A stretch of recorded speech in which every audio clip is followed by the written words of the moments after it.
Hello everyone, आज हम पढ़ने वाले हैं वेन डायग्राम्स।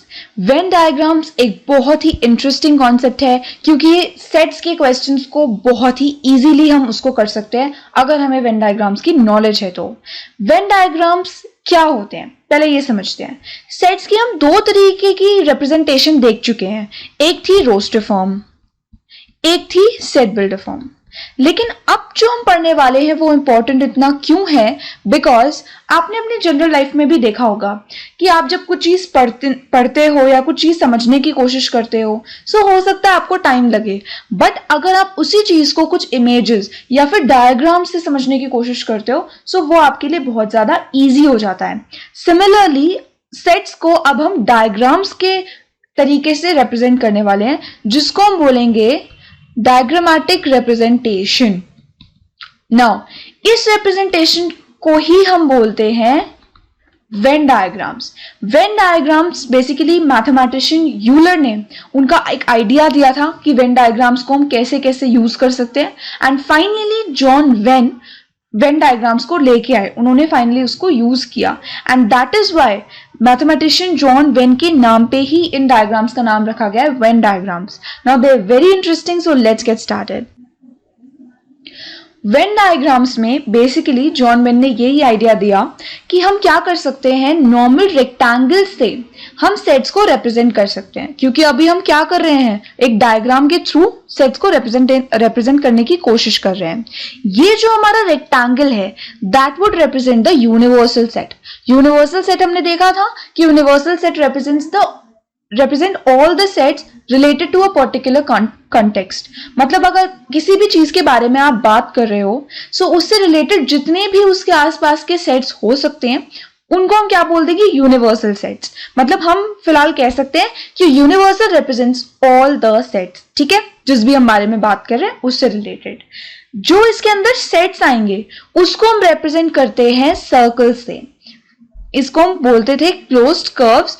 कोई भी क्लोज्ड कर्व हम ले सकते हैं and generally we take circles, ठीक है, हम सर्कल ही लेते हैं। बेसिकली सर्कल से हम किसी भी एक सेट को रिप्रेजेंट कर सकते हैं। सपोज मैंने कोई सेट ले लिया ए, ठीक है, अगर मुझे कोई और भी सेट लेना है तो मैं वो भी ले सकती हूँ। मैंने बी से रिप्रेजेंट कर दिया बी सेट को।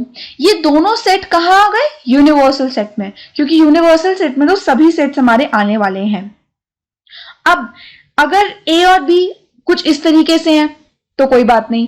अगर ए बी में कुछ कॉमन एलिमेंट्स हैं, मतलब ए का कुछ एलिमेंट और बी का कुछ एलिमेंट कॉमन में है, तो फिर आप उसे कैसे रिप्रेजेंट करोगे। फिलहाल तो आपको दिख रहा है कि ए में कुछ कुछ एलिमेंट्स होंगे, बी में कुछ कुछ एलिमेंट्स होंगे। ये जो एलिमेंट्स होते हैं उन्हें हम डॉट से रिप्रेजेंट करते हैं। कभी कभी हम डॉट नहीं भी लगाते, बट द आइडिया इज कि हमको डॉट्स बेसिकली मैथमेटिक्स में इनको बोलते हैं पॉइंट्स, पूरी रिस्पेक्ट के साथ। सो इन पॉइंट से हम रिप्रेजेंट करते हैं एलिमेंट्स को, डिफरेंट एलिमेंट्स को। सो आपको दिख रहा है कि ये वाले जो पॉइंट्स हैं वो इस सर्कल में है, दैट मीन्स कि वो ए सेट को बिलोंग करते हैं, ठीक है। ये वाले जो भी पर्टिकुलर पॉइंट्स होंगे वो बी में बिलोंग करते हैं। अगर मैं बोलना चाहती हूँ कि कुछ पर्टिकुलर एलिमेंट्स हैं, सपोज ये मेरे यूनिवर्सल सेट में कुछ कुछ एलिमेंट्स हैं जो ए में भी हैं और बी में भी हैं, उसको एक बार में मैं कैसे रिप्रेजेंट कर सकती हूँ। मैं करूंगी कि ये मेरा ए है, सॉरी ये तो बाहर ही निकल गया, यूनिवर्सल सेट से तो बाहर कोई सेट नहीं निकल सकता। तो ये ए है, इसमें बहुत सारे पॉइंट्स हैं including these points basically means elements here. B में भी ये जो ऑरेंज पॉइंट्स आपको दिख रहे हैं वो एलिमेंट्स बी को भी बिलोंग करते हैं। तो क्या मैं बी को कुछ ऐसे बना दूं जिसका मतलब ये हो जाएगा कि ये जो पॉइंट्स हैं ये सिर्फ और सिर्फ बी में है, ये जो पॉइंट्स हैं ये सिर्फ और सिर्फ ए में है, और ये जो ऑरेंज पॉइंट्स आपको दिख रहे हैं ये ए और बी में दोनों कॉमन है। अब अगर मैं कहना चाहती हूं कि ए जो पूरा का पूरा सेट है वो ही बी में है, मतलब मैं कहना चाहती हूं A is the subset of B, तो मैं क्या करूंगी, ये मेरा यूनिवर्सल सेट था, ये मेरा यूनिवर्सल सेट है। रेक्टेंगल से हम किसे रिप्रेजेंट करते हैं, यूनिवर्सल सेट को। एक सर्कल से हम किसे रिप्रेजेंट करते हैं, नॉर्मली एक सेट को। जो पॉइंट्स हैं, points represent the elements and ये सर्कल्स सेट को करते हैं। अगर अब मुझे बोलना है कि जो ए सेट है वो कंप्लीटली पूरा का पूरा बी में बिलोंग करता है, तो क्या मैं कह सकती हूँ ये मेरा बी है, ये क्या है, मेरा बी सेट है, और जो ए सेट मैं बनाऊंगी वो मैंने पूरा का पूरा बी के अंदर बना दिया। सो ये हो गया मेरा ए सेट। इसका क्या मतलब है, इस रिप्रेजेंटेशन से आपको साफ साफ पता चल रहा है कि ए में जितने भी एलिमेंट्स आते हैं वो सारे के सारे बी को बिलोंग करते हैं, लेकिन बी के कुछ कुछ एलिमेंट्स हैं जो ए में बिलोंग नहीं करते। देखो ए के तो बाहर है वो एलिमेंट्स, यानी वो ए को बिलोंग नहीं करते हैं, लेकिन ये वाले जो एलिमेंट्स हैं ये ए को भी बिलोंग करते हैं और बी को भी बिलोंग करते हैं। सो हमने पढ़ा था when A is an element of A which implies that A is also belonging to B, then we can say that A is the subset of B। और आपको यहाँ साफ साफ ही दिख रहा है कि A is a subset of B, और I can say A is a part of B। तो ये बिल्कुल क्लियर हुआ कि वेन डायग्राम्स कैसे होते हैं। ये आपको बिल्कुल अच्छे से समझ में आएंगे जब हम करेंगे ऑपरेशन ऑन सेट्स। पहले हम वेन डायग्राम्स को एक बहुत ही अच्छे से एग्जाम्पल से समझते हैं। यहाँ पे हमको ए सेट गिवन है और बी सेट गिवन है, और आपको दिख रहा है कि B is a subset of A because B का हर एक एलिमेंट ए में भी प्रेजेंट है। सो अब पहले तो देखो इसका यूनिवर्सल सेट क्या बन सकता है जो इन सारे एलिमेंट्स को इंक्लूड करता हो। यहाँ पे ऑलमोस्ट 1 से 10 तक की काउंटिंग ही आपको दिख रही होगी। सो क्या मैं यूनिवर्सल सेट ले सकती हूँ 1 2 3 4 5 6 7 8 9 10, क्योंकि इस सेट में ए भी आ गया और बी भी आ गया कि नहीं आ गया, और ये कंप्लीटली एक सेट हो गया कि 1 से 10 तक के हमने नेचुरल नंबर्स ले लिए and that is our universal set. इसको अगर आपको वेन डायग्राम से रिप्रेजेंट करना है सो आप क्या करोगे, सबसे पहले हमको पता है वेन डायग्राम हम कैसे बनाते हैं, एक रेक्टेंगल बनाते हैं which represents actually your whole universal set. ये हमारा यूनिवर्सल सेट है। ओके, यूनिवर्सल सेट बनाने के बाद हम उसमें बनाएंगे हमारे सेट्स। सेट्स अब कैसे होंगे, आपने देखा था जब सेट्स में कुछ भी कॉमन नहीं होता था तब हम उसको ऐसे बना देते थे, ये एक अलग सेट है ए, ये एक अलग सेट है बी। ठीक है, अगर ए और बी में कुछ कॉमन होता था सो हम उसको ऐसे बनाते थे ए एंड बी। अगर ए और ए बी में ही लाया करता था सो हम उसको ऐसे बनाते थे, ये हमारा बी है और ये हमारा ए है, ए लाइज इन बी।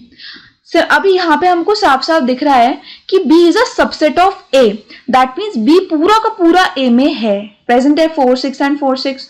तो मैं पहले एक बड़ा सा सेट बनाऊंगी A, ये मेरा क्या हो गया A, एंड उसमें मैं बनाऊंगी एक सेट B। क्या हो गया, मेरा A और B हो गए। अब मैं इसमें एलिमेंट्स लिखूंगी एज पॉइंट्स, राइट। सो देखो A में क्या क्या है, पहले तो हम B के लिख देते हैं 4 एंड 6, ये मैंने पॉइंट से रिप्रेजेंट कर दिया एलिमेंट्स को। बाकी बचे कौन से एलिमेंट्स, 4 6 तो बी में आ गए, वो पूरे ए में हैं ही क्योंकि ए का एक पार्ट ही है बी, राइट। ये जो बी है ये बेसिकली कुछ नहीं है, इस पूरे ए का एक पार्ट है। सो अब देखते हैं ए में कौन कौन से एलिमेंट्स बच गए, 2 6 तो हो गया, 2 8 एंड 10, ये कुछ हमारे एलिमेंट्स आ गए, राइट। तो इस तरीके से आपको एक जनरल मैंने आइडिया दे दिया है कि how Venn diagrams are actually made. अब हम करते हैं operation on sets. Operation on sets जब हम नॉर्मली अपने अलजेब्रा में ऑपरेशन करते हैं सो हम कैसे देखते हैं, देखो 2 + 3 is going to give me 5, 3 - 0 is going to give me 3, 4 + 2 is going to give me 6। आपको यहाँ दिख रहा है, चलो एक मल्टीप्लिकेशन का भी ले लेते हैं, 2 × 3 is going to give me 6। Now आपको दिख रहा है मैंने एक डिफरेंट एलिमेंट लिया, कोई भी एक नंबर लिया, एक डिफरेंट एलिमेंट लिया, उस पे मैंने कोई ऑपरेशन किया, फिलहाल इस केस में है एडिशन, ठीक है। मैंने उस पर कोई ऑपरेशन किया तो मुझे कंप्लीटली एक थर्ड डिफरेंट क्या मिल गया, एक नंबर मिल गया, ठीक है। यहां देखो मैंने एक नंबर में एक नंबर ऐड किया है, ये मैंने उसे ऑपरेट किया है तो मुझे एक थर्ड डिफरेंट नंबर मिल गया। यहां पे मैंने मल्टीप्लिकेशन का ऑपरेशन लगाया है तो मुझे एक थर्ड डिफरेंट नंबर मिल गया। यहां पे भी मैं यही कह सकती हूँ कि ये मैंने एक नंबर लिया, ये मैंने एक नंबर लिया तो उसने मुझे एक डिफरेंट नंबर दे दिया। कौन सा ऑपरेशन लगाया मैंने, माइनस का, सब्ट्रैक्शन का। सो बेसिकली मैं कह सकती हूँ कि जब हम नॉर्मल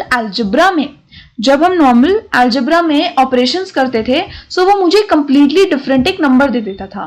सिमिलरली ऑन सेट्स में जो भी हम ऑपरेशंस करेंगे तो अगर मैं कोई एक सेट लूंगी और उस कोई सेट में मैं कोई कोई ऑपरेशन लगाऊंगी, यहाँ पे हम देखेंगे कौन सा ऑपरेशन हम लगा सकते हैं।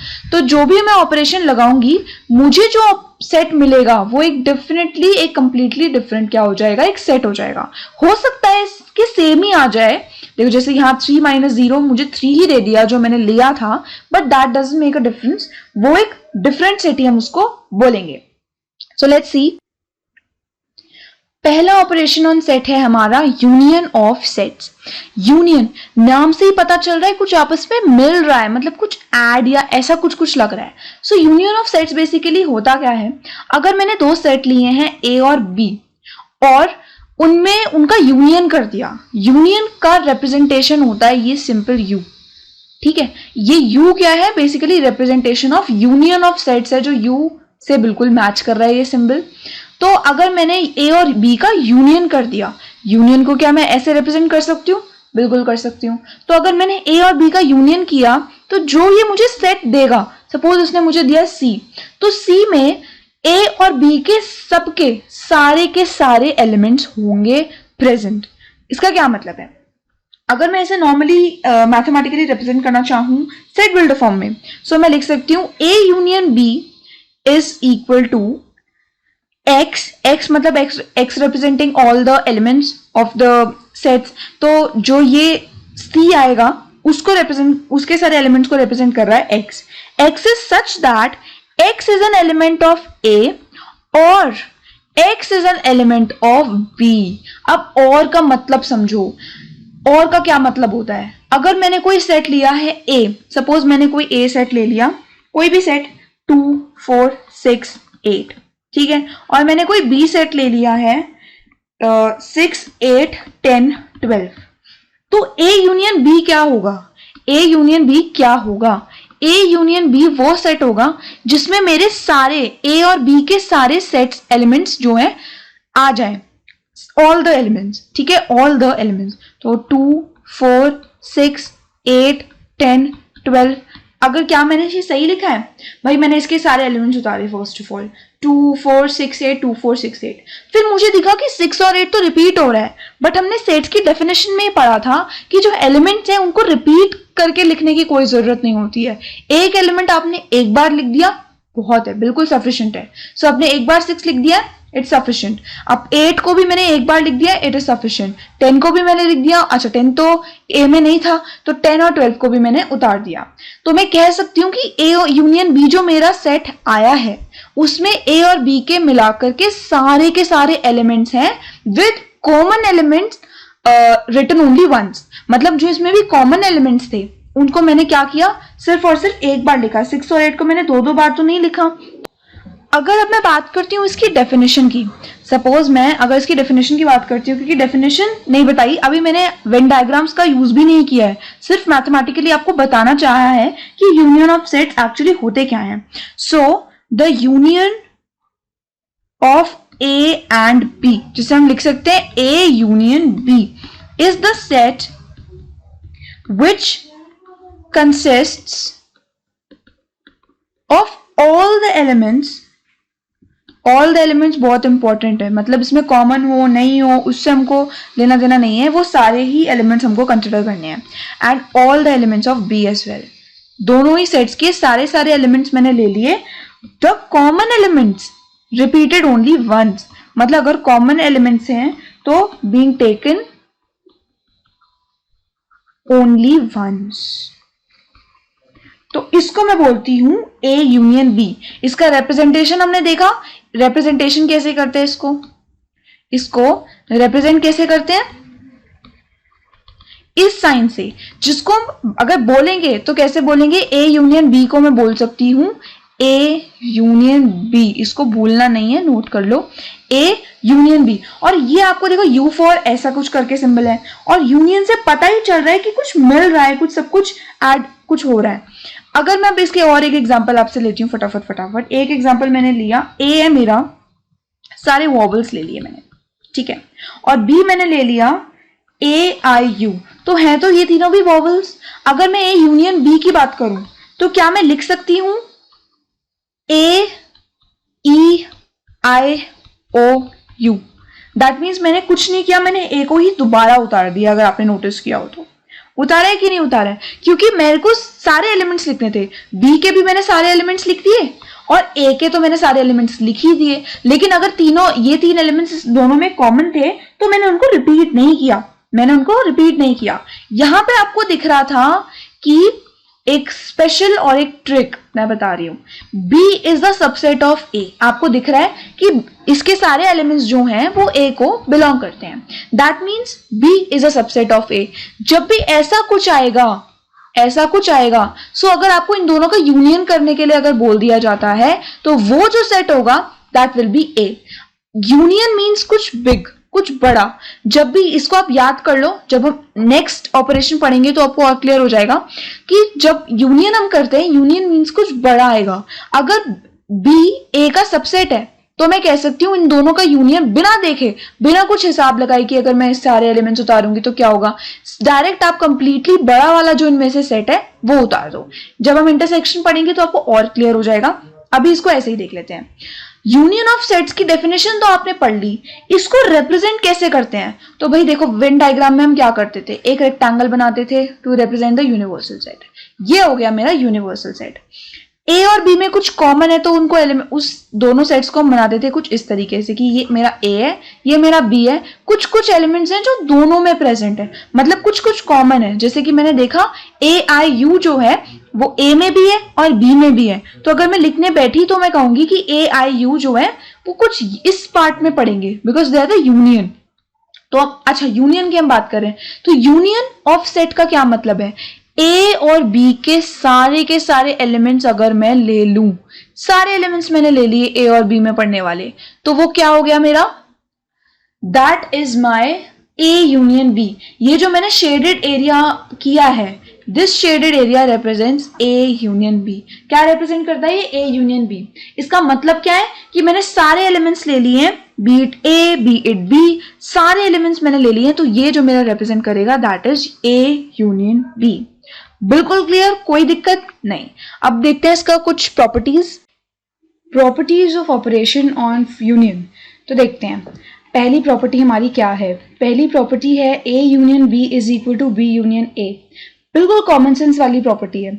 वैसे आपको ये कॉम्यूटेटिव दिखाई दे रही होगी कि इसको हम बोलेंगे कॉम्यूटेटिव लॉ। कॉम्यूटेटिव मतलब अगर आप इसकी पोजीशंस चेंज कर दो तो तब भी कोई फर्क नहीं पड़ता। तो देखो, इसको अगर हम वेन डायग्राम से देखें, सो ये हमारा सपोज कोई एक सेट है ए और ये मेरा कोई सेट है बी, ठीक है। ए यूनियन बी क्या होता है? हमने देखा था सारे एलिमेंट्स को जब हम ले लेते हैं सो उसको हम बोलते हैं ए यूनियन बी, ठीक है। ऑल एलिमेंट्स मतलब कॉमन एलिमेंट्स जो हैं, जो सिर्फ ए में हैं, जो सिर्फ बी में हैं, सब एलिमेंट्स आ गए। अगर अब मैं देखती हूँ बी यूनियन ए, यही दो सेम सेट्स मैंने उठाए हैं और मैं आपसे पूछ रही हूँ, ये तो हो गया ए यूनियन बी। अब देखो कि बी यूनियन ए क्या होगा। अगर मैं बात करती हूँ, ये मेरा बी है और ये मेरा ए है, या फिर क्यों ना हम सेम ही ले ले, ए एंड बी, ठीक है। अब बी यूनियन ए क्या होगा? बी यूनियन ए का मतलब होगा all the elements from B and A, मतलब बी और ए में जितने भी एलिमेंट्स हैं उन सबको मैं ले लूं तो मेरा बी यूनियन ए आ जाएगा। तो ये मेरा शेडेड एरिया कितना हो गया? बी यूनियन ए हो गया। क्या मैं कह सकती हूँ कि यही शेड पार्ट हुआ है यहाँ पर भी और यहाँ पर भी यही पार्ट शेड हुआ है? That means A union B is equal to B union A. कोई भी प्रॉपर्टी, किसी भी तरह की लॉ या कुछ भी आपको अगर वेरीफाई करना है तो आपको दिख ही रहा होगा वेन डायग्राम से आपको बिल्कुल क्लियर व्यू मिल जाता है कि कौन सा सेट में कौन सा एलिमेंट या फिर क्या।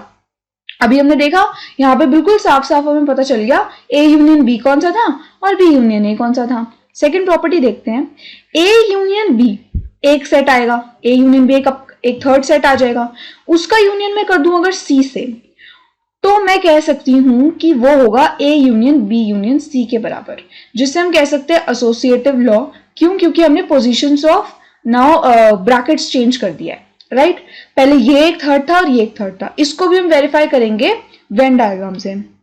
तो देखो, तीन कोई भी सेट्स हैं, सपोज उनमें कुछ कुछ कॉमन है, कुछ कुछ कॉमन नहीं है, ठीक है।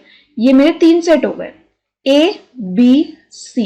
पहले तो आप ये समझो कि यहाँ पे जो मेरा ये वाला पार्ट है वो सारा ए है, ठीक है। ये सारा क्या है? बी, ये सारा सी। जो मेरा ये पार्ट है, ये क्या रिप्रेजेंट कर रहा है, ये पार्ट ए को भी बिलोंग कर रहा है, ये पार्ट बी को भी बिलोंग कर रहा है, ये सी को भी बिलोंग कर रहा है। तो मैं कह सकती हूँ कि ये वाला जो मेरा पार्ट है वो ए में भी है, बी में भी है और सी में भी है। अगर मैं बात करती हूँ इस पार्ट की तो आप क्या बोलोगे, इसका मतलब ये है कि ये ए और बी में तो है बट सी में नहीं है। ठीक है, तो ये जो एक जस्ट आपको अभी क्वेश्चंस करेंगे समझ में आता रहेगा, बट समझ में आना चाहिए कि तीन सेट को साथ में बनाने का मोटिव क्या है, क्योंकि हो सकता है उसमें कुछ कुछ एलिमेंट्स इन कॉमन हो, तो हमें कॉमन एलिमेंट्स भी यहाँ पर दिखाने होते हैं कि हाँ ये वाला पार्ट मतलब कि ए बी सी तीनों में कॉमन है, ये वाला पार्ट यानी कि वो सिर्फ ए और बी में कॉमन है, ये वाला पार्ट यानी वो सिर्फ ए और सी में कॉमन है, ये वाला बी और सी में कॉमन है, और ये वाला ए बी सी तीनों में ही कॉमन है। अभी हमसे बोले ए यूनियन बी निकालो, तो ए यूनियन बी कितना होगा, ए यूनियन बी मतलब ए के सारे एलिमेंट्स एंड बी के भी सारे एलिमेंट्स। ये मेरा क्या हो गया, ए यूनियन बी। अब उसका भी यूनियन में कर दूं सी से, तो ये तो पूरा ए यूनियन बी हो ही गया था, है ना। A union B union C मतलब इसमें सी के भी सारे एलिमेंट्स इंक्लूड हो जाएंगे। अब मैं लेती हूँ दोबारा इसको बनाती हूँ सेकेंड अपना RHS प्रूव करने के लिए, यानी राइट हैंड साइड। ये मेरा सेम ए है, ये सेम बी है, ये सेम सी है। ठीक है, बी यूनियन सी बनाओ पहले। बी यूनियन सी मतलब बी के सारे एलिमेंट्स, ये शेडेड एरिया आपको करके दिखाना होता है कि मतलब ये बी को मैं डिनोट करना चाह रही हूँ। ठीक है, बी यूनियन सी यानी उसमें सी के भी सारे एलिमेंट्स में इंक्लूड कर लूं, और अब वो बोल रहा है ये मेरा एक थर्ड सेट आ गया completely different, B union C, और उसमें कुछ कुछ ए के भी पार्ट इंक्लूड हो गए। क्यों इंक्लूड हो गए, क्योंकि वो बी में पढ़ते थे थोड़े से कॉमन एलिमेंट्स, तो उसमें इंक्लूड हो गए हैं। बट अब प्रॉपर अगर हमें यूनियन करना है इसके साथ में, तो अब हम क्या करेंगे, ए को भी पूरा इसमें ले लेंगे। तो आपको दिख रहा है कि इसमें जो शेडेड एरिया है और इस वाले इसमें जो शेडेड एरिया है वो बिल्कुल क्या आ गया, हमारा सेम आ गया। तो हम कह सकते हैं कि ये भी लॉ बिल्कुल सेम है। ये सिर्फ हम वेरीफाई कर रहे हैं। सेट्स में हम कह सकते हैं कि जो हमारी कॉम्यूटेटिव लॉ और एसोसिएटिव लॉ है वो एप्लीकेबल है। Now A union phi is equal to A, क्या ये बात करेक्ट है? देखते हैं। अगर मैंने कोई भी एक सेट बनाया है, ठीक है, कोई एक सेट मैंने बना लिया ए, और बी है नहीं है, उससे हमें अभी फिलहाल कोई लेना देना नहीं है क्योंकि हमें 5 के साथ डील करना है। ये मेरा यूनिवर्सल सेट है, ये मेरा सेट ए है। ए यूनियन 5 मतलब ए पूरा प्लस कौन सा, 5 में जितने भी एलिमेंट्स हैं वो। तो आपको पता है 5 का मतलब ही होता है जीरो सेट, नल सेट, या मैं कहूं कि उसमें कुछ भी नहीं है, नथिंग एलिमेंट्स, नो एलिमेंट्स। तो यानी कि इसका यूनियन मैं किससे कर रही हूं, किसी भी नहीं, कुछ भी चीज नहीं है उसके साथ मैं इसका यूनियन कर रही हूं। समझ में आ रहा है आपको बात? इसका मतलब मैं कह सकती हूं कि A union 5 is equal to A itself. अब यहां एक नोट करने वाली बात यह है कि जब भी दो चीजों का, आपने अभी थोड़ी देर पहले हमने देखा था कि जब हम बोलते थे कि B is a subset of A, मैंने बोला था अगर B is a subset of A तो मैं कह सकती हूं कि A यूनियन B या फिर B यूनियन A, या मैं इसको ऐसे लिख सकती हूँ A union B is equal to B union A is equal to क्या, A इटसेल्फ। हमने देखा था जैसे हमारे पास कोई A होता था, ठीक है, ये मेरा A सेट है यूनिवर्सल सेट में, ये मेरा B सेट है, B A का सबसेट है, तो उसको कैसे लिखेंगे, उसको हम लिखेंगे कि ये मेरा A है और उसी का एक पार्ट है B, ठीक है, B is a subset of A। तो अगर मैं अब B यूनियन A या फिर A यूनियन B करने बैठी तो B के सारे एलिमेंट्स प्लस A के सारे एलिमेंट्स, तो वो क्या आ गया, वो आ गया मेरा A, वो मेरा क्या आ गया, सिर्फ A ही पूरा आ गया। सिमिलरली यहां पे भी 5 एक छोटा सेट है जो कि A का एक सबसेट है। हमें पता है कि zero set is the subset of all the sets, यानी कि अगर हम दोनों का यूनियन करेंगे तो जो बड़ा वाला है जिसका ये सेट है, सबसेट है सॉरी, तो वो ही हमारा क्या आ जाएगा, आंसर आ जाएगा। नाउ द फोर्थ प्रॉपर्टी, ये आपको याद ही करके रख लेना है। याद मतलब ये तो बिल्कुल कॉमन सेंस वाली बात है कि अगर A का कोई भी सबसेट में ले लूं और फिर बोलूं कि इन दोनों का यूनियन करो तो ऑब्वियसली बड़ा वाला सेट ही मेरा आएगा, राइट। ये भी कोई अगर सबसेट है तो पूरा मेरा बड़ा वाला आएगा। यानी कि अगर क्वेश्चन में आपसे बोला है यूनियन हो रहा है किसी एक बड़े सेट का प्लस उसके किसी सबसेट का, तो आपको एकदम से ध्यान आ जाना चाहिए अच्छा यूनियन है, आपको कोई दिमाग भी नहीं लगाना कि क्या ये यूनियन क्या देगा मुझे या क्या नहीं देगा, डायरेक्ट आपको किस पे करना है टिक, जो भी आपका बड़ा वाला सेट है। नाउ फोर्थ प्रॉपर्टी हमारी है, अगर मैं एक सेट को उसी के साथ में यूनियन करूं तो ये तो ए देगा, ये तो बिल्कुल ही क्लियर है। अगर मेरा कोई एक सेट है ए और मैं उसी के साथ उसका यूनियन करूं, यानी ए के सारे एलिमेंट्स प्लस ए के सारे एलिमेंट्स, तो मुझे क्या दे देगा, ए ही दे देगा। ठीक है। फिफ्थ प्रॉपर्टी में देखो ये फिर से वही बात आ गई, यूनिवर्सल सेट का अगर मैं यूनियन करूं, ये यूनिवर्सल सेट है, ठीक है, यूनिवर्सल सेट, अगर यूनिवर्सल सेट का मैं यूनियन करती हूं किसी भी सेट के साथ, तो वो अब आप बताओ मुझे क्या देना चाहिए। ऑब्वियसली वो मुझे वापस से यूनिवर्सल सेट ही दे देगा। क्यों दे देगा, क्योंकि आपको पता है जो कोई भी सेट, जैसे ये यूनिवर्सल सेट था, ये उसका क्या था, सबसेट था, उसका एक पार्ट था, ये पूरे सेट का ये एक पार्ट ही दिख रहा है आपको, राइट। तो अब अभी हमने देखा कि अगर कोई भी सेट होता है उसका यूनियन हम उसके सबसेट के साथ में करते हैं, तो वो क्या दे देते हैं हमको लास्ट में, वो खुद ही सेट हमारा आंसर आ जाता है। अब एक ऑपरेशन हमने देख लिया यूनियन, अब हम देखते हैं intersection of sets. Intersection of sets, अगर मैंने कोई भी दो सेट लिए हैं तो उनका इंटरसेक्शन क्या हो सकता है, नाम से ही पता चल रहा है जहां पे वो दो सेट्स इंटरसेक्ट कर रहे हैं, या मैं बोलूं कि set of all those elements which belong to both A and B। ठीक है, A and B अगर कोई दो सेट्स हैं, या फिर और are common to both of them. ठीक है, मतलब कि अगर मैंने कोई भी दो सेट्स लिए हैं A और B, उनमें जो भी कॉमन एलिमेंट्स आ रहे होंगे उसको हम बोलते हैं इंटरसेक्शन ऑफ सेट्स। इसको हम वो कैसे करते हैं, रिप्रेजेंट कैसे करते हैं, अगर मैंने कोई भी दो सेट्स लिए हैं A एंड B और मुझे बताना है कि उसका इंटरसेक्शन क्या होगा, तो जैसे हमने यूनियन के लिए कहा था ये वाला साइन U की तरह, इसका अगर मैं ऑपोजिट कर दूं तो उसको हम बोलेंगे इंटरसेक्शन ऑफ सेट्स। ठीक है, इसको मैथमेटिकली डिफाइन कैसे कर सकते हैं इंटरसेक्शन ऑफ सेट्स को, x is such that x belongs to A and x belongs to B as well. हमने यूनियन सेट की डेफिनेशन देखी थी, A यूनियन B की जो डेफिनेशन थी वो ये थी कि x is such that x belongs to A और x बिलोंग्स टू B। क्यों ऐसा होता था आपको पता है, जब हम वेन डायग्राम बनाते थे, ये मेरा यूनिवर्सल सेट है, ये मेरा A है और ये मेरा B है, वो या तो A का हो या तो B का हो। अगर मैं कोई भी एलिमेंट यहां ले लूं तो क्या, देखो इसका यूनियन क्या है, टोटल ये है, ठीक है, इसका यूनियन ये है, इसका मतलब ये है कि इसके अंदर जितने भी एलिमेंट्स हैं वो A यूनियन B को बिलोंग करते हैं। अगर मैंने कोई एलिमेंट यहां ले लिया, क्या वो A यूनियन B में बिलोंग करता है, बिल्कुल करता है, देखो शेडेड एरिया में है। अगर मैं यहां ले लूं तो क्या वो बिलोंग करता है, बिल्कुल करता है, क्योंकि वो शेडेड एरिया में है। अगर मैं यहां ले लूं तो क्या वो बिलोंग करता है, बिल्कुल बिलोंग करता है, चाहे वो कॉमन ही क्यों ना हो। यानी और साइन था कि वो A में भी हो सकता है, देखो ये वाला जो एलिमेंट है वो B में तो नहीं लाई कर रहा, B तो सिर्फ और सिर्फ इतना पार्ट है, ये तो सारा बचा हुआ A है, तो यानी कि ये एलिमेंट या तो A में हो या तो फिर B में हो या तो फिर दोनों में हो, कोई दिक्कत नहीं है। ठीक है, ये कॉमन एलिमेंट भी हो सकता है। तो बहुत ही इजी था, मतलब एकदम कैसे भी अपना एक्सेप्ट कर लेता था। एंड जो है थोड़ा सा स्टबर्न है, ये चाहता है कि जो एलिमेंट हो वो A में भी हो और B में भी हो। इसे देखते हैं हम कैसे रिप्रेजेंट करेंगे एज वेन डायग्राम। अगर मैंने एक वेन डायग्राम बनाया है, वेन डायग्राम, और यूनिवर्सल सेट मेरा ये है, ये मेरा A है और उसमें कुछ कॉमन एलिमेंट्स हैं जो कि ये हो गए, क्योंकि वो ये वाला एलिमेंट, यहाँ पर जितने भी एलिमेंट्स हैं वो देखो A को भी बिलोंग करते हैं।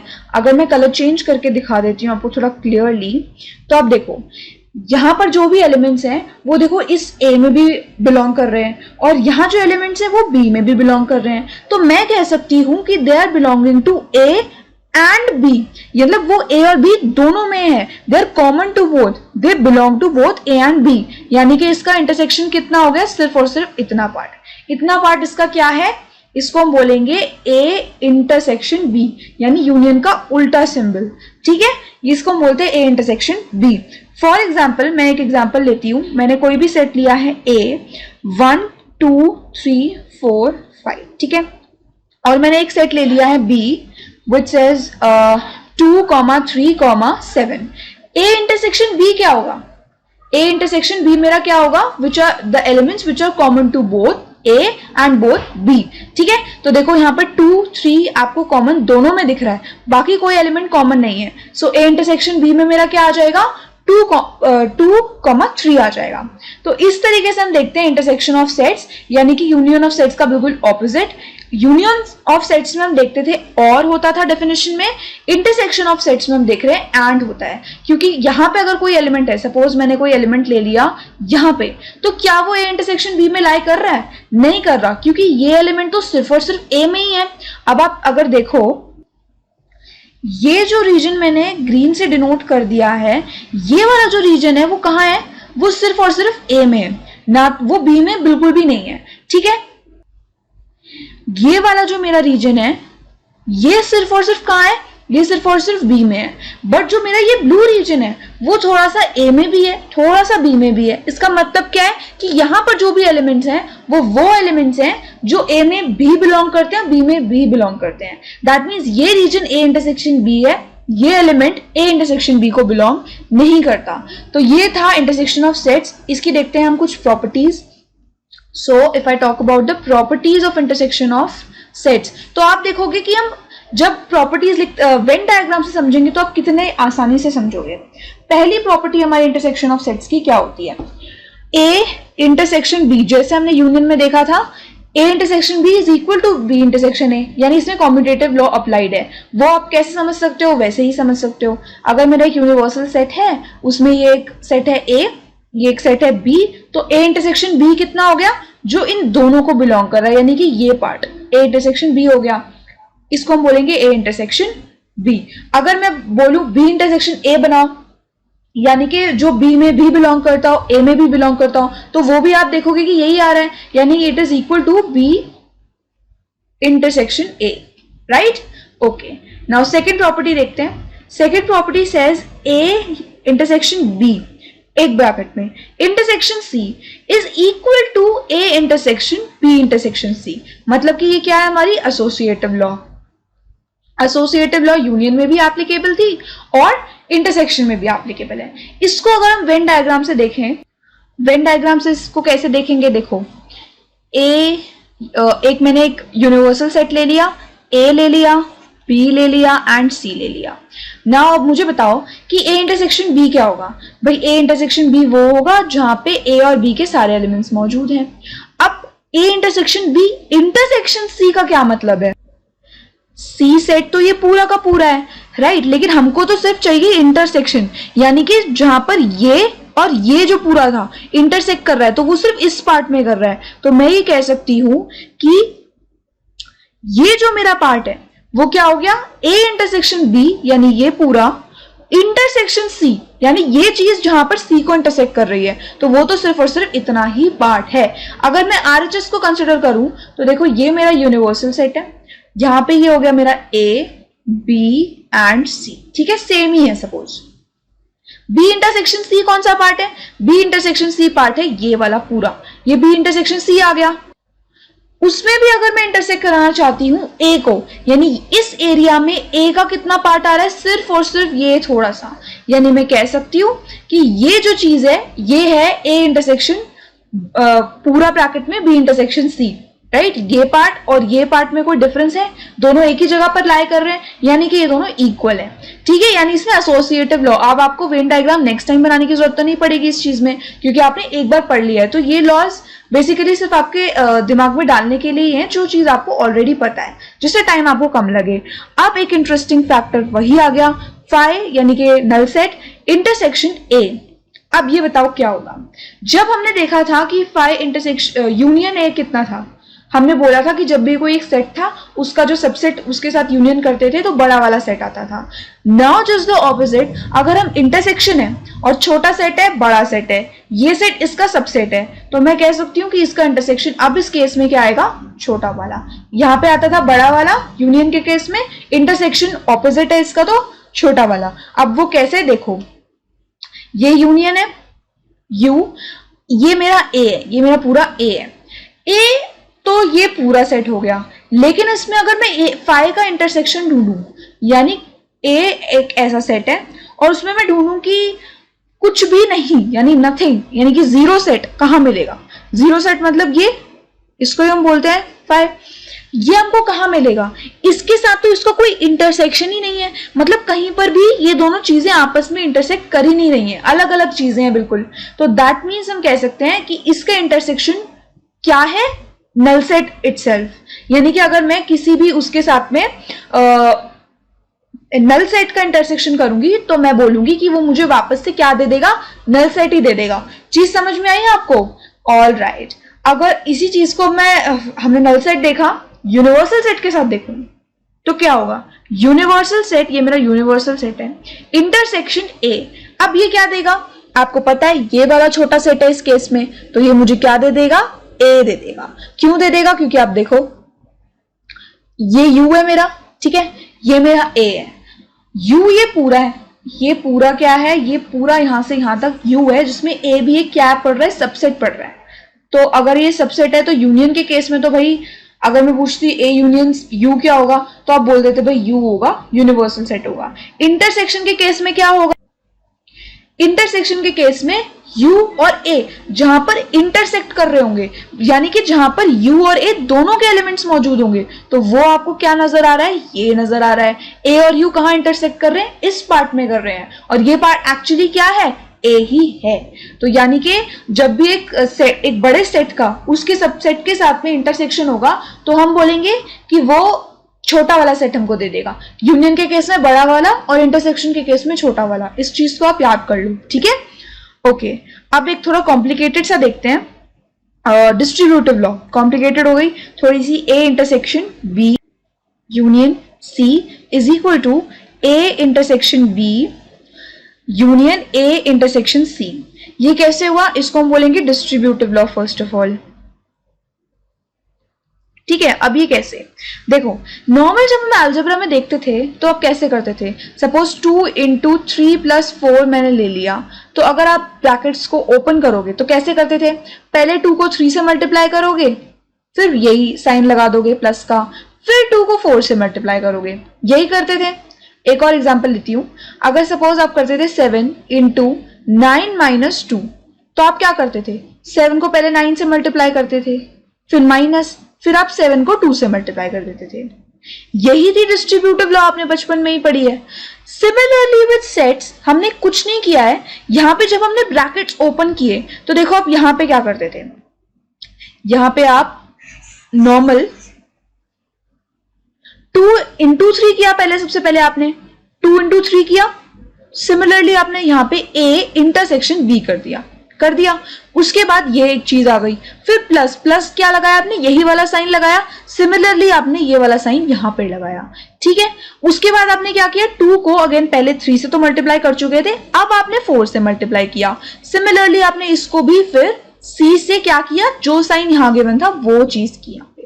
समझ में आया? इसका मतलब पहले आपने ये खोला, देन फिर ये वाला साइन लगाया जैसे आपने प्लस लगाया था, फिर आपने ये खोला और ए यूनियन सी कर दिया। क्यों ए इंटरसेक्शन सी कर दिया? क्योंकि यहाँ पे साइन आपका क्या गिवन था? ए इंटरसेक्शन सी करा था। एक बार कॉपी पेन लेकर खुद इस ब्रैकेट को खोल के देखो, आपका आंसर ये आ रहा है, ठीक है? इसको वेन डायग्राम से पहले प्रूव कर लेते हैं कि ऐसा है भी या नहीं है। देखते हैं। अगर मैंने ले लिया ए बी एंड सी, ये मेरा कोई यूनिवर्सल सेट है, ठीक है? सबसे पहले हमको गिवन है बी यूनियन सी, तो बी यूनियन सी क्या होगा? पहले तो देखो ये A है, ये B है, ये C है। B यूनियन C कितना है? ये पूरा। B और C के सारे एलिमेंट्स को मिला दो तो मेरा आ जाएगा B union C। B union C में अब इन्होंने इंटरसेक्ट करवाया है A को। अब इस शेडेड रीजन यानी B यूनियन C में आपको A कहां इंटरसेक्ट करता हुआ दिख रहा है? ये सारा पार्ट, ये जो बाउंड्री है, ये वाली बाउंड्री A की बाउंड्री है। उसके उस पार्ट जितना भी एलिमेंट्स होंगे वो ए में भी लाई कर रहे हैं। यानी मैं कह सकती हूं कि ये वाला जो पार्ट है वो कितना हो गया? A intersection the shaded region, और शेडेड रीजन क्या था? बी यूनियन सी था। यानी कि इस ब्लू पार्ट को मैं बोल सकती हूँ A intersection B union C. अब अगर आरएचएस मुझे प्रूव करनी है तो मैं एक और यूनिवर्सल सेट बनाती हूँ, उसमें मैंने किया ए बी एंड सी, ठीक है? इसमें देखो ए इंटरसेक्शन बी क्या है? ए इंटरसेक्शन बी यानी कि जहां पर ए और बी आपस में इंटरसेक्ट कर रहे हैं, राइट? अब आगे हमसे बोला है ए इंटरसेक्शन बी जो ये हमने निकाला उसका यूनियन करो ए इंटरसेक्शन सी से, तो अब हमें इंटरसेक्शन सी भी निकालना पड़ेगा। तो ए इंटरसेक्शन सी कितना होगा, जहां पर ए और सी आपस में क्या कर रहे हैं, इंटरसेक्ट।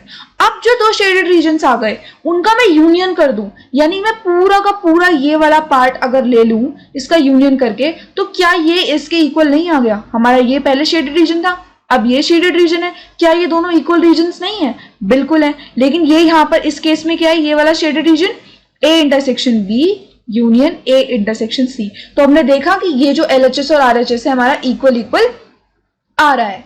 अगर आपके सामने मैं खोल के दिखाऊं तो एक्चुअली आइडियोलॉजी क्या लग रही है, A intersection B union C. अब आप देखो खोलोगे तो कैसे खोलोगे, पहले आप इसको इसके साथ में मल्टीप्लाई करते थे, अभी इंटरसेक्शन करेंगे। सो ए पहले आप इसको इसके साथ में ऑपरेट करोगे, तो A intersection B union, union क्यों, क्योंकि वो ये वाला साइन आ जाता था। फिर आप दोबारा से सेकंड वाले एलिमेंट के साथ में इंटरसेक्शन करोगे, जैसे हमने ऊपर देखा था मल्टीप्लाई और प्लस माइनस में करते थे। 2 यहाँ पे ए का रोल प्ले कर रहा है, 3 बी का और 4 सी का। ये जो है ये प्लस का और ये जो है ये मल्टीप्लिकेशन का। क्लियर हुआ, समझ में आया? अब ये थी हमारी इंटरसेक्शन की प्रॉपर्टीज। इसमें अगर मैं एक बात और आपको बताना चाहूं, जो भी बिल्कुल एकदम जनरल बात मैं बता रही हूं, अगर मैं आपसे बोलती हूं कि कोई दो सेट्स हैं जिनका इंटरसेक्शन मुझे गिवन है 5, यानी नल सेट, यानी ये ए है, ये मेरा बी है, और ए इंटरसेक्शन बी कितना हो गया, ये पार्ट, ये हो गया मेरा ए इंटरसेक्शन बी।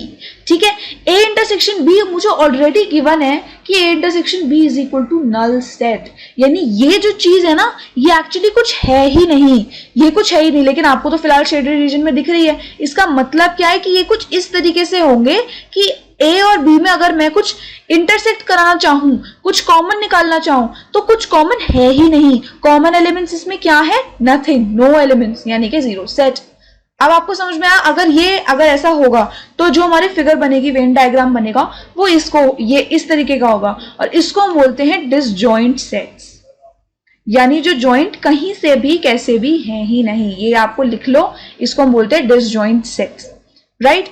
मैं एक एग्जांपल दे देती हूँ, जैसे कि मैंने ए सेट लिया है 2, 4, 6 एंड 8, ठीक है, ये कुछ इवन नंबर्स हैं। बी सेट मैंने कुछ ऑड नंबर्स का ले लिया। अब अगर मुझसे कोई पूछेगा भाई ए इंटरसेक्शन बी निकालो, तो मुझे तो कुछ दिख ही नहीं रहा, मैं कौन सा एलिमेंट लिखूंगी जो मुझे कॉमन दिख रहा है? ना 2 कॉमन है, ना 4 कॉमन है, ना 3 कॉमन है, कोई भी एलिमेंट आपस में कॉमन है ही नहीं, यानी इसके अंदर कुछ भी नहीं आएगा। और इसी सेट को तो हम बोलते हैं null set, that is why हम, और इसको फिर हम क्या बोलने लग जाएंगे, ए और बी को आपस में वो दोनों क्या है, डिसजॉइंट सेट्स। तो एक बार हम रिवाइज कर लेते हैं। यूनियन ऑफ सेट्स हमारा क्या होता था, यूनियन ऑफ सेट्स हमारा होता था, ये मेरा ए है, ये मेरा बी है, तो यूनियन मेरा क्या हो जाएगा, पूरा ए यूनियन बी। अगर मैं क्या करूं, ए यूनियन बी के सारे एलिमेंट्स ले लूं ए और बी के, तो वो मेरा यूनियन हो जाता था। अगर मैं बात करती हूं इंटरसेक्शन की, इंटरसेक्शन ऑफ डिफरेंट सेट्स, तो वो क्या होता था, अगर ये मेरा ए है, ये मेरा बी है और ये मेरा यूनिवर्सल सेट है, तो ए और बी में जो भी कॉमन है वो एलिमेंट्स कहां पे आ जाते थे, मेरे इंटरसेक्शन में आ जाते थे। डिसजॉइंट सेट्स क्या होते थे, डिसजॉइंट सेट्स होते थे जो आपस में, उनमें कोई भी कॉमन एलिमेंट्स किसी भी तरीके के नहीं होते थे, तो उनका जो हमारा ए इंटरसेक्शन बी आता था वो कितना आता था, 5 आता था। ठीक है, ये हमारा इंटरसेक्शन बी एंड ये हमारा ए यूनियन बी। इसके अलावा आपके कोर्स में डिफरेंस ऑफ सेट्स भी था वैसे, बट इस ईयर में वो डिलीटेड है। फिर भी अगर हम थोड़ा सा प्रैक्टिस करना चाहते हैं डिफरेंस ऑफ सेट्स समझ के हम कर सकते हैं। देखो ऐसी जनरल आइडिया दे देती हूँ, ये हमारा यूनिवर्सल सेट है और ये मेरा ए है, ये मेरा बी है। डिफरेंस ऑफ सेट्स के नाम से ही पता चल रहा है कुछ माइनस, कुछ सब्ट्रैक्ट हो रहा होगा, राइट? अगर इसमें मैं आपसे पूछूंगी a माइनस बी कितना होता है, तो अब आप मुझे बता सकते हो कितना होगा। ये मेरा पूरा a है, उसमें से ये वाला जो एरिया है वो कितना आ रहा है मेरा, वो एरिया मेरा आ रहा है b का, मतलब ये पोर्शन b में जा रहा है। इसको मैं अगर हटा दूं, इस एरिया को मैं अगर हटा दूं, तो मेरा क्या बच जाएगा, a माइनस बी बच जाएगा। यानी कि सिर्फ और सिर्फ ये वाला पोर्शन, इतना b को मैंने हटा दिया, अब जो बचा है वो सिर्फ और सिर्फ a में है, उसको मैं बोल सकती हूँ a माइनस बी। अगर मैं बात करती हूँ b माइनस a की, इस चीज को मैं रिवर्स कर दूं तो फिर क्या होगा, ये मेरा a है, ये मेरा b है, बी में कौन कौन से एलिमेंट्स हैं? अगर मैं सिर्फ बी की बात करूं तो ये पूरा आ रहा है। अगर इस बी में से मैं ये वाला जो पार्ट है जो ए को बिलोंग कर रहा है उसको हटा दूं तो जो बचेगा वो मेरा हो जाएगा बी माइनस ए। क्या हो जाएगा? बी माइनस ए। यानी कि सिर्फ और सिर्फ इतना वाला रीजन, ये वाला रीजन जो है मेरा ब्लू, वो मेरा डिनोट कर रहा है बी माइनस ए। अब हम करते हैं कुछ रिलेटेड क्वेश्चंस। नाउ ये क्वेश्चन अगर हम कर लेंगे, इसमें बहुत सारे पार्ट्स करेंगे, आपका यूनियन और इंटरसेक्शन बहुत स्ट्रांग हो जाएगा। पहला पार्ट करते हैं ए यूनियन बी। अगर हमें ए यूनियन बी निकालना है तो बताओ क्या होगा? A union B is equal to, यानी कि ए के सारे एलिमेंट्स और बी के भी सारे एलिमेंट्स, और जो भी कॉमन एलिमेंट्स होंगे दैट हम उनको एक ही बार लिखेंगे, राइट? यही थी उसकी यूनियन की डेफिनेशन। सो लेट्स सी, ये सारे एलिमेंट्स प्लस ये सारे एलिमेंट्स, तो ए के पहले मैं सारे उतार ही देती हूँ, ऑर्डर से लगे हुए हैं 1 2 3 4 5। नाउ अब ये सारे एलिमेंट्स मुझे उतारने हैं। पहला एलिमेंट है 4, वो तो मैं ऑलरेडी उतार ही चुकी हूँ, उसको दोबारा क्या उतारना, राइट? 5 भी मैं एक बार उतार ही चुकी हूँ, उसको क्या उतारना? 6 7 8 यूनिक है, इनको मैंने लिख दिया। ये मेरा क्या आ गया? A union B. Now second part में हम निकालते हैं ए यूनियन सी। अब ए यूनियन सी क्या होगा बताओ? ए यूनियन सी होगा, पहले तो ए के मैंने सारे उतार दिए 1 2 3 4 5, एंड जब मैं सी के उतारूंगी तो मुझे सारे उतारने पड़ेंगे क्योंकि इनमें कुछ भी कॉमन नहीं है। ओके, नाउ थर्ड पार्ट में हम निकालते हैं B union C. B union C क्या होगा? बी के पहले सारे एलिमेंट्स उतार लो, ऑर्डर से ही लगे हुए हैं, और यूनियन सी मतलब सी के भी सारे एलिमेंट्स, बी के भी सारे एलिमेंट्स और सी के भी सारे एलिमेंट्स। 7 8 तो हम एक बार उतार ही चुके हैं, दोबारा क्या उतारना? बाकी जो 3 एलिमेंट्स बचे हमने उतार दिए। कुछ है इसमें? कुछ भी नहीं है। फोर्थ पार्ट में बी यूनियन डी। बताओ अब बी यूनियन डी कितना होगा? बी के सारे एलिमेंट्स एंड डी के भी सारे एलिमेंट्स, कुछ भी कॉमन नहीं है तो सब कुछ एक बार उतारना तो पड़ेगा ही। क्लियर हो गई बिल्कुल ये चीज? Okay, now fifth part, A union B union C करते हैं। A union B union C का क्या मतलब है? कि उसमें ए के भी सारे एलिमेंट्स हो, बी के भी सारे एलिमेंट्स हो और सी के भी सारे एलिमेंट्स हो, तो उतार देते हैं ऑर्डर से 1 2 3 4 5। लेकिन अगर 4 5 उतारेंगे तो वो तो हम एक बार उतार ही चुके हैं, तो बाकी उतार देते हैं, कोई बात नहीं। अरे 7 8 भी हम दोबारा उतारेंगे तो गलत हो जाएगा, तो एक बार उतार चुके हैं तो बाकी उतार देते हैं, कोई प्रॉब्लम नहीं है। ये हो गया हमारा A union B union C. Now sixth part, A union B union D अगर मैं निकालूं तो वो कितना होगा? ए के सारे उतार दो, कोई दिक्कत नहीं है। बी में 4 5 रिपीट हो रहा है, बाकी सारे एलिमेंट्स उतार दो। डी में कुछ भी रिपीट नहीं हो रहा है तो सब कुछ एज इट इज उतार दो। ये हो गया हमारा A union B union D, यानी कि सारे के सारे एलिमेंट्स जो है ए बी डी के आ गए। Now seventh part, B union C union D, ये कितना होगा? सिंपल, बी उतारो फर्स्ट ऑफ ऑल। अब तो बिल्कुल क्लियर हो गई होगी ये चीज। बी फिर सी के भी सारे एलिमेंट्स। अरे लेकिन ये तो गलत हो गया क्योंकि हमने 7 और 8 तो एक बार उतार लिया, तो दोबारा तो हम नहीं उतारेंगे, तो हम उतारेंगे 9 10 11। ओके, लेकिन हमको डी के भी सारे एलिमेंट निकालने, बी डी भी यूनियन करना है, तो 10 11 को हम उतार चुके हैं, तो 12 13 and 14। Now the eighth part, A union B, A intersection B union C. ठीक है, इस बार इंटरसेक्शन आ गया है हमारे क्वेश्चन में। A intersection B union C का क्या मतलब है? एक एक करके सॉल्व करते हैं। तो A intersection B union C मतलब कि ए इंटरसेक्शन, अब बताओ बी यूनियन सी कौन सा एलिमेंट सेट है? पहले ही हमने उतार रखा था, वो हमारे पास होता तो हम वैसे ही उतार लेते, बट कोई प्रॉब्लम नहीं है। चलो, ये मेरे पास क्या आ गया? A intersection B union C. अब अगर मैं इसमें ए इंटरसेक्ट करवाऊं, अगर मैं अब इसमें ए इंटरसेक्ट कराऊं तो कितना होगा? ए उतारते हैं अब, ए 1 2 3 4 5। इंटरसेक्शन जो हमने अभी अभी निकाला, इसका इंटरसेक्शन क्या है? इंटरसेक्शन मतलब कि कॉमन एलिमेंट्स। तो इसमें कॉमन एलिमेंट्स क्या आ रहे हैं? सिर्फ 4 और 5 आपको दिख रहे होंगे जो इन दोनों में प्रेजेंट है। यानी ये हमारा क्या हो गया? Final answer. इंटरसेक्शन मतलब कॉमन एलिमेंट्स, यूनियन मतलब अपना सारे के सारे elements. Now the ninth part is A intersection B intersection C. एक एक करके सॉल्व करते हैं। पहले ए इंटरसेक्शन बी निकालो। इन दोनों में कॉमन एलिमेंट्स आपको क्या दिख रहे हैं? आपको कॉमन एलिमेंट्स दिख रहे होगा ए इंटरसेक्शन बी में 4 और 5 दोनों में कॉमन है, 4 5 आ गया। Intersection B intersection C, B और सी में क्या क्या कॉमन दिख रहा है? मुझे 7 और 8 कॉमन दिख रहा है। अब इन दोनों में आपको कुछ कॉमन दिख रहा है? इंटरसेक्शन तो मतलब ही है कि मुझे कुछ कॉमन चीज निकालनी है, मुझे कुछ कॉमन ही नहीं दिख रहा। इसका मतलब मैं इस सेट में भला आप क्या लिखूं? कुछ भी नहीं लिख सकती। इसका मतलब क्या हो गया? ये एक जीरो सेट है या फिर नल सेट है। कोई भी प्रॉब्लम नहीं। नाउ 10th पार्ट में हमारा है last, A union D intersection B union C. तो बताओ ए यूनियन डी के क्या होगा? सारे एलिमेंट्स ए और डी के में उतार दूं फटाफट? कोई प्रॉब्लम नहीं है। All right, now intersection B union C, यानी इन दोनों के सारे एलिमेंट्स में उतार दूं। 7 8 फिर से मैं बोल रही हूं एक ही बार उतारेंगे क्योंकि हमें दोबारा नहीं उतारना होता। इंटरसेक्शन का मतलब होता है कॉमन। कॉमन क्या क्या है इसमें? आपको 4 कॉमन दिख रहा है दोनों में, 5 कॉमन दिख रहा है, 10 कॉमन दिख रहा है और 11 कॉमन दिख रहा है। इसके अलावा कोई एलिमेंट्स हैं जो आपको कॉमन दिख रहे हैं? नहीं। तो यानी हमारा फाइनल आंसर क्या आ गया? ये आ गया। Now try exercise 1.4। उसमें क्वेश्चन नंबर 1 और क्वेश्चन नंबर 5 आप एक साथ कीजिएगा, उसके बाद सारे क्वेश्चंस ट्राई कीजिएगा, आपको कोई प्रॉब्लम नहीं आएगी। डिफरेंस ऑफ सेट्स के क्वेश्चंस हो सकता है आप छोड़ सकते हो, क्वेश्चन नंबर 9 10 और 11, बट चाहो तो उन्हें भी ट्राई कर सकते हो। वैसे वो आपके सिलेबस से इस साल डिलीटेड है। Now that's it for the day. Thank you, मिलते हैं नेक्स्ट वीडियो में।